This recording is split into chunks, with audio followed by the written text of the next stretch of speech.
Hello everyone, hope all of you are doing well. So today the chapter which I'm going to start is noun. So what is a noun? First of all, it is a parts of speech and it is a naming word, means it can be the name of a person, place, things, animals, emotions, feelings, etc. So there are 9 kinds of noun: proper noun, common noun, abstract noun, collective noun, concrete noun, countable and uncountable nouns, material noun and compound nouns. So what does proper noun mean? It is the name of a particular person, place, things, animals, okay, and it always begins with a capital letter, for example like Karan, London, Taj Mahal, etc. Now common nouns means it is the general name of a person, animals, things or object, for example like students, teachers, doctor, like that. Now come to concrete noun. So concrete noun is a kind of noun which can be experienced through the 5 senses, such as book, we can touch it, feel it, table, that can be touched also, we can see also, okay. Now comes to the countable nouns and uncountable nouns. Countable noun means the nouns which can be counted, like we can count books, pens, etc.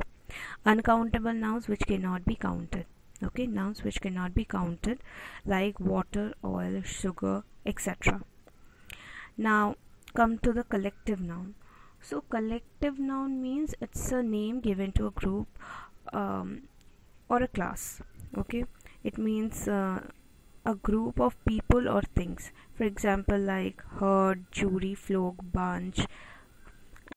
Now what does the word compound noun means? It means when two nouns are joined together to form a new word is called compound noun, for example schoolmaster, ice cream, swimming pool, etc.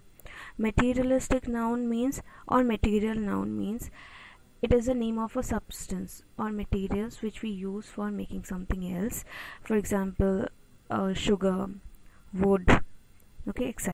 So in your syllabus the main focus is on the collective noun and abstract noun.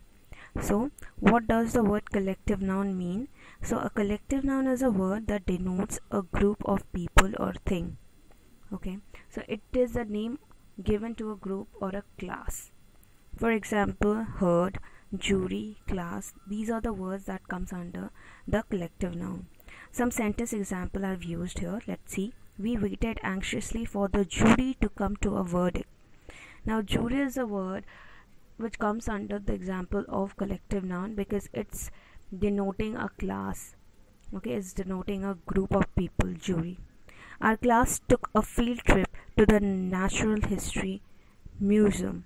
So the word class is again an example of collective noun.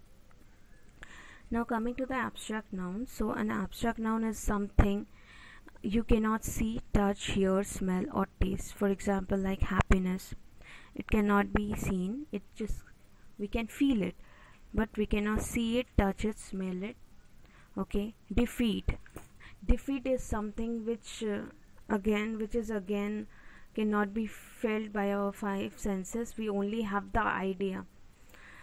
Then anger, so again I have used some sentence examples. She will defeat them. So defeat is a word, comes under the example of abstract noun.